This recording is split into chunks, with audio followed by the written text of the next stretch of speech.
Welcome to the Twist News. I'm Erika Grey. And I'm Don Pravda. Welcome. Today, we're very happy to announce that we are going to be interviewing the author of the book Harpoon, Nitsana Leitner.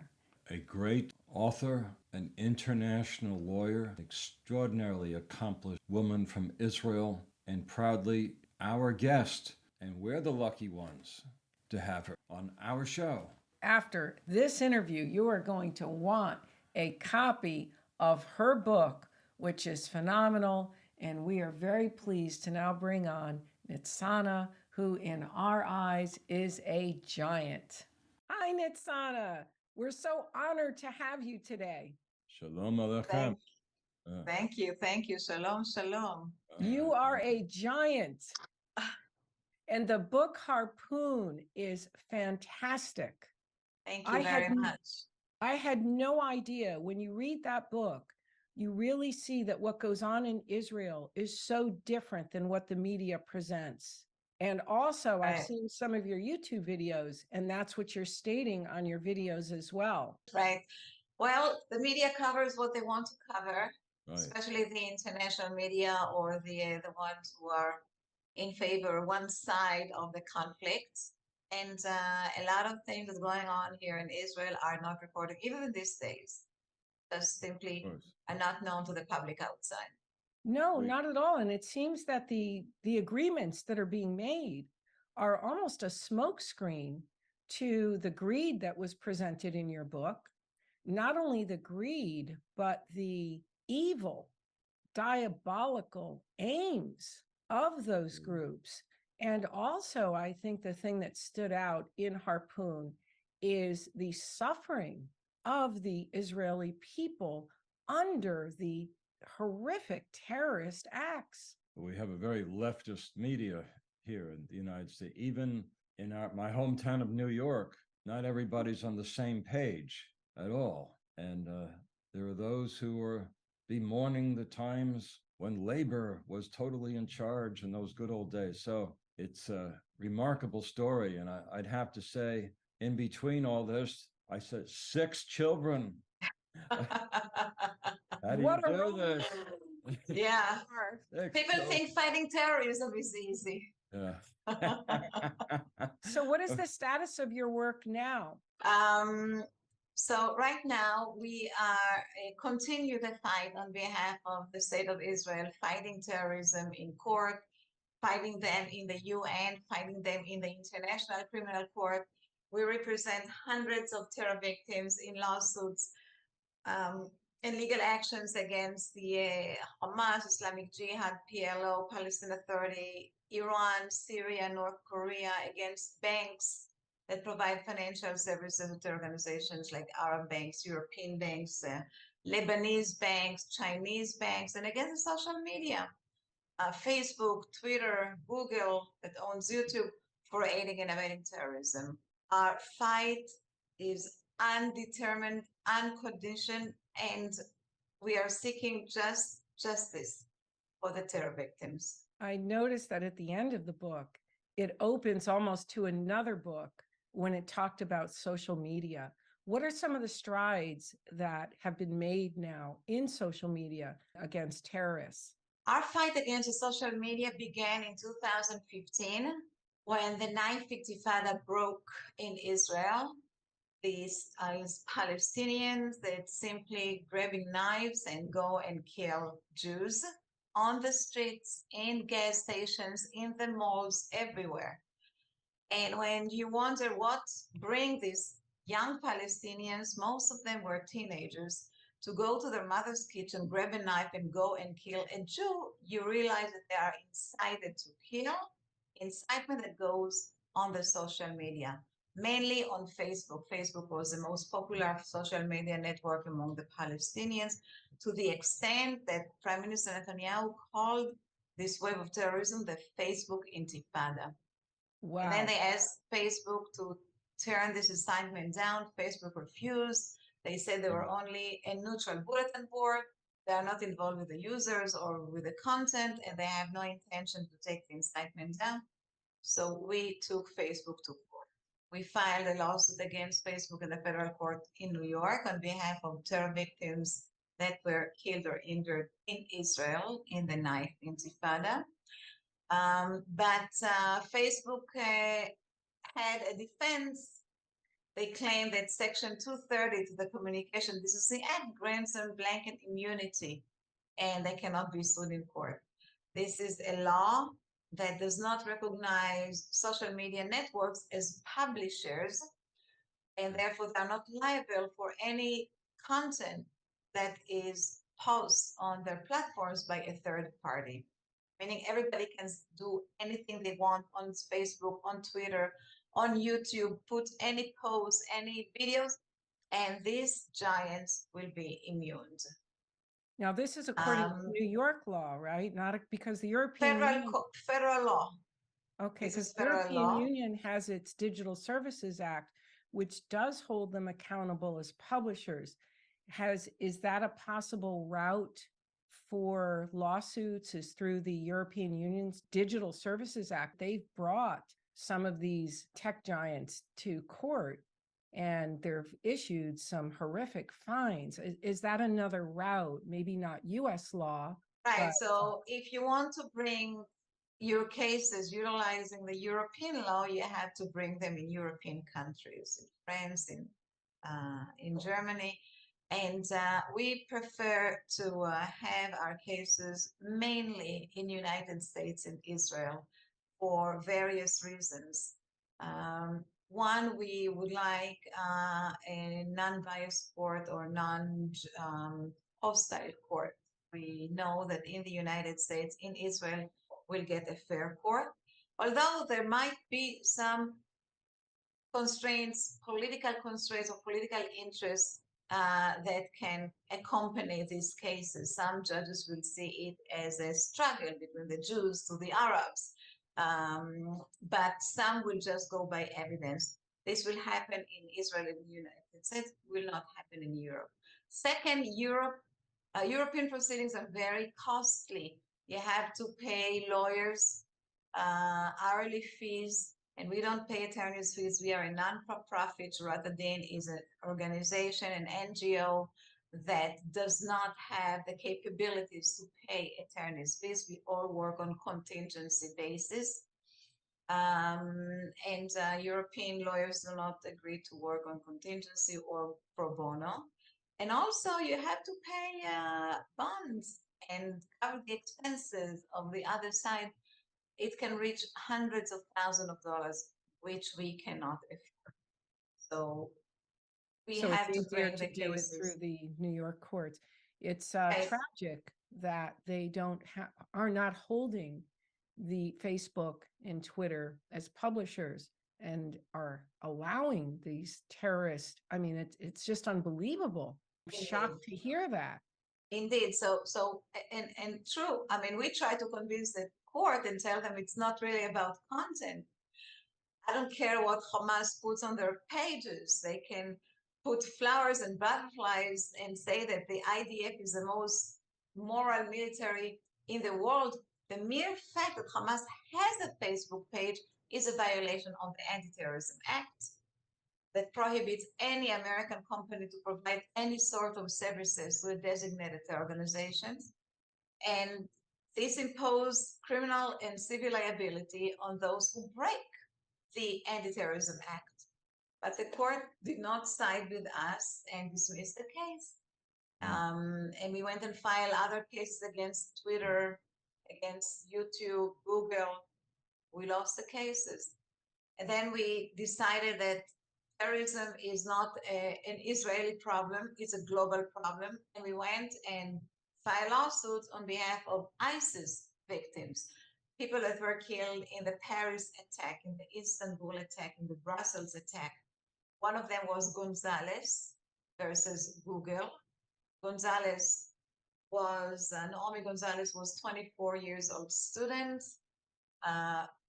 Mexican-American girl that received a scholarship to go and study a semester abroad in Paris. And she went and sat in the cafe where ISIS carried out this horrible terror attack in the concert of the death metal, and she was killed as a result of the shooting attacks there. We brought the case against Google that owns YouTube because YouTube provided ISIS with a platform to screen all their beheading videos, which in the end of them recruited people to join ISIS. They allow ISIS to spread their propaganda through these videos, to recruit militants, to have people join them, people from Australia, from neglected places in the world to know about the opportunity to join ISIS. And not only that, YouTube actually pushed ISIS videos because they were so viral. The algorithm of YouTube worked in a way that if your video is very popular, it will be recommended to others to watch it as well. And so it happened to be that YouTube provided ISIS with services which was essential in their operation. We lost the That is case. shocking. I thought that YouTube didn't allow that kind of violence. I know that there was a iLeak. It was iLeak, and ISIS was using that platform because you could put anything on that platform. But YouTube was actually allowing the violence on their channel. Yes, yes, and they did not care. They didn't care because nothing would happen to them. Nobody can sue them in court. Nobody can impose criminal liability on them, not civil liability. They are immune. And therefore, they not only recommended these videos, they also made money. You know, when YouTube has a popular video, a lot of people can put ads on it, or the algorithm work in a way that before each and every video you have ads. And Google shares the profits from these ads for the publisher and him himself. So they actually made money. The whole model business of YouTube based on content, based on recommendations, based on making money from ads on popular videos. And that's what happened between YouTube ISIS. However, as I said before, we lost the case. The court did not side with us. Yeah. Section 230. We So filed what an was your appeal. next plan of action? What was the So I'll plan tell B? you. I'm very curious as to what was the plan B when that failed, because your organization is very sophisticated. That, of course, comes through in the book of the sophistication. So what was the plan B? So I'll tell you, we did not give up on this specific case. We went to the Supreme Court, and for the first time, the Supreme Court agreed to hear our case. For the first time from the days of the internet, the Supreme Court agreed to examine the question of the immunity of the social media giants. Came and said, perhaps it's time to change the law. Perhaps Section 230 that was enacted 25 years ago is not valid anymore because they should not be immune from content if they use content to make their profits. They show that they have algorithms that control content, that they have a control over content, that they monitor content. They cannot be simply immune from content. We had the hearing 2 weeks ago, and I hope that the Supreme Court will actually this time revisit Section 230 and strip the social media giants from their immunity, find them accountable for the damages that the terror organizations are causing. That's a great victory that you had a couple of weeks ago. That's exciting. We're going to want to hear more. Do you have any pending lawsuits in New York at this time? Yes, we have a huge major lawsuit against Qatari banks. We know that Right. Qatar funds Of course. every terror organization on earth, right? Somebody call it the ATM of the terror organizations. Correct. And we have a lawsuit going on against the Qatari National Bank and other banks in Qatar, and the Qatar Foundation, which gives money to the terror organizations in Israel, in Gaza, and elsewhere. And we have other lawsuits against other banks.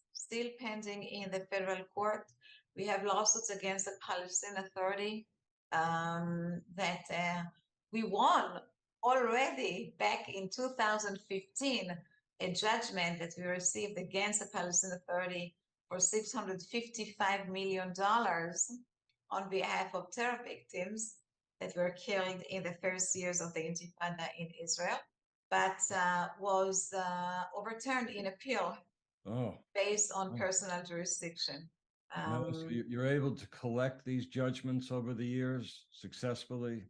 Yes, yes. We received $2 billion in judgments so far, and we were able to collect $400 million that went to the hands of the terror victims. Oh, that's great. That is great. Amazing.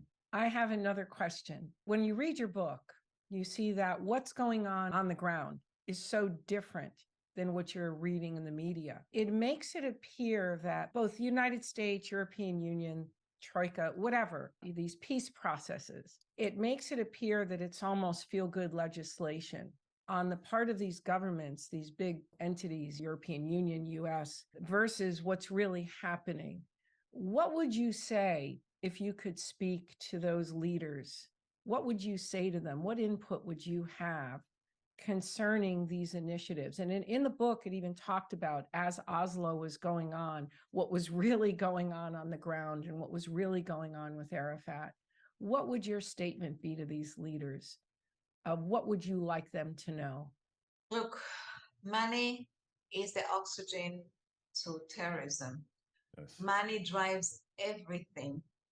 If you want to choke off the terrorism, you have to choke off the pipeline of the money, of the oxygen. You have to fight the infrastructure of the terror organizations. Not enough to kill the terrorists. It's not enough to demolish their houses. It's not enough even to deport them out of the country. If you really want to unroot terror, you have to destroy its infrastructure. And this is only by going after their money. You can take ISIS, for example. When ISIS rise to the extent that it became a scary organization that everybody was so fearful of, and nobody knew how to treat it, how to eliminate it, how to tackle it. United States went and bombed the first thing, their bases in Iraq, in Syria. They dropped down bombs and they tried to destroy the places where ISIS fighters were gathering and planning to carry out attacks. It did not help. It did not help. ISIS went on and on and on until United States received a wise advice from Meir Dagan, the legendary head of the Mossad in Israel. They told them that if you want to kill ISIS, kill their money. And they went and fired bombs into their oil fields, into the oil fields of ISIS, where they make their money. At the time, ISIS controlled hundreds of dunams of oil fields where they created oil, sell them everywhere, to Syria, to Iraq, to Jordan, and make hundreds of millions of dollars. Once these fields were destroyed, they didn't have any income anymore. They could not pay their militants. They cannot provide them with salaries. They cannot provide them with food, with services, with anything in this big Islamic state. And now you don't hear about ISIS organization. Wow. This is the way to fight terrorism. It's probably through sanction policy. Of course. Yeah, look at Iran. Look at Iran. The only way that Obama's administration was able to bring Iran on its knees and to get into the agreement, and I'm not making an opinion on the agreement itself, but the mere fact that Iran agreed to go into negotiation with United States and Europe is because of the sanctions. Just because of the sanctions. And even now, when they went back to the negotiation table, it didn't work, but because the sanctions. When Israel wanted to fight Hezbollah in the Second Lebanese War, one of the things Israel did was bombing the banks in Lebanon because they held Hezbollah's money in cash and they destroyed Hezbollah. And they came to Israel and asked for a ceasefire. That's the only way. Don't give them bribe. Don't pay them bakshish. Don't think that money can buy you some days of quiet. That's not what it is. Sometimes you see even Israel mistakenly allowing Hamas to get money because they want some quiet in the border. You see defense ministers gave the Palestinian Authority hundreds of millions of shekels loans because they believe that this will buy them some quiet. You may feed a beast and you may give them money just to buy you some days of quiet, but in the end, they will go and turn over on you. My advice to the governor and the governments in Israel is simply cut the funding. Nobody can work without funding. Nobody can do anything without money. It was also interesting in the book, the chapter on greed. I was shocked actually when I read about how these very religious, the ideology, of course, is very religious, and yet they're taking the money that should go to the people and they're living this not just exorbitant lifestyle, but a lifestyle that goes against everything that's taught, a decadent lifestyle, let's put it that way. And I thought that was a really good point in the book. And it was another thing that the book exposed of what's really going on versus the impression people have through the media.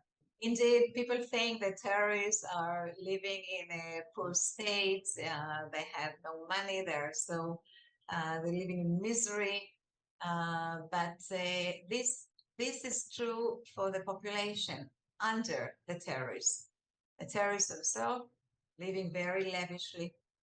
They have houses, they have big castles on the beach in Gaza. They have yachts and they have cars and they go abroad and they living the life. The one who are really depressed is the population. But this is really what makes the terrorists keep going. In one of the times that there was a fight with Gaza, the cabinet suggested perhaps just to destroy the houses of the leaders of Hamas in Gaza to make them pay, to punish them, showing that there are targets, real targets that you can hit and hurt the leaders of the terrorists. Unfortunately, this is what's going on. I'm impressed that you had a personal friendship with Mayor Dagan, and you knew him very well. To me, see, I'm in New York. This is like a legend, and you knew him, and you had all this time to spend. And for us, it's a great hero, a great man, Gadol. He was a great. What a story, and you got to know him well. Do you offer any interviews in like the Jewish media in the United States? Or you generally try and keep very quiet? No, I'm open for interviews. I think we should. I think we should have media cover the activities of Shorat Adin. In the end, our goal is to deter support the terrorism, and a tree that falls in the forest doesn't make noise. Right. Our legal actions, if they don't make noise, don't scare anyone, don't deter anyone. So we are very much in favor of it. I view you as her. She's a giant. Absolutely. You're a giant in that world. She's a Gadolet, obviously. I mean, you're working with Israeli intelligence. They sought you out because of what you were doing. I mean, this is like right out of a movie. Absolutely. This story. Well, I'll give you a spoiler. We are preparing a TV series about Harpoon. Really?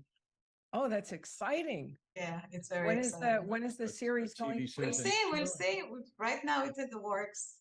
Yeah, but it's a thriller. I would say it like that. It's like People read it and it's really riveting, and it's a truth story, absolutely.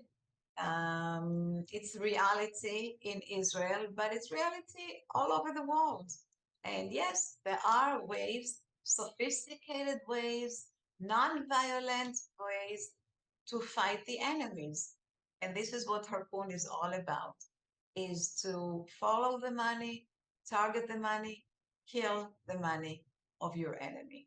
But I did also get that aspect of the book that this should be a movie. Sure, and it's The stories of some of the assassinations, I mean, just brilliant. The brilliance of the Mossad. right. So maybe there'll be a story about you. There is the and your series. colleagues, yeah. The series. So tell us more about the And series. gone very little. We'll see. It's really the works now. In Israel, And, United States. it's going to be in the United States, yes. Oh, In the yeah. United States, and it's something that can teach the public about innovating ways to fight terrorism, and there will be chapters of different operations, different acts of this special unit Harpoon, how they target the Wow, that money. sounds exciting. Amazing. The other piece that's very important about your work is that it really opens somebody's eyes to what's really going on within the nation, because there's a lot of misconceptions, and you address that on your YouTube channel, what the media is not reporting. And I think it's very important because Israel really has so many enemies, and you see this in your book and the extent that they go. I mean, it's just horrific. The story, the tragedies that are also written about in your book, the senseless murders of, I mean, it's just eye-opening. So I think that series is also going to be very eye-opening. It will be. It will be. It will tell the stories of the victims as well. Now, do you know when it's going to be completed? No. Okay. Okay. This is We'll exciting. have to wait and see. Yeah. But it's in the works, and you're working with We'd- probably producer. We'd love to help you in New York, and I have family in Los Angeles. Okay. Okay. And always good. Some the other friends in coast. Hollywood. You're okay. Yeah, but And- that sounds very And you exciting. might have heard this. Some people in Hollywood are Jewish. You may have heard this. But I may have. Yes, I did. So Okay. this is very exciting. I'm involved with two major synagogues in Manhattan. One major synagogue on the east side of Yes. Manhattan, and there's another one that's now headed by the former chief rabbi of Russia, is now in Manhattan, and he's drawing a remarkable crowd. They'd love to have you. And his wife teaches every Shabbat, and I know they'd be jumping up and down if you ever would speak in New York. So I'll be very happy. Perhaps we can communicate by email, and maybe we can arrange some speaking events Okay. there. Okay, well, it Thank looks like you. our time is now up.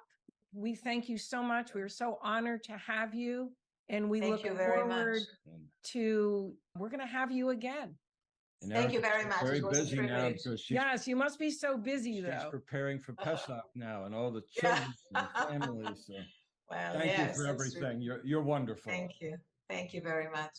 So be sure, folks, to get a copy of Harpoon. This is the name of the mission, and you're definitely going to want to read. This is an eye-opener and will give you a lot of great information. The link below to our Amazon store, and you can purchase this directly in our Amazon store. Meanwhile, be sure to subscribe to our channel. And Don, any final words? We will continue to bring you cutting edge commentary and leaders like our special guest, Miss Leitner. Tune in. You'll be pleasantly surprised. And if you're preparing for Passover, I wish you a lot of luck and success and a happy, as we say, good Pesach.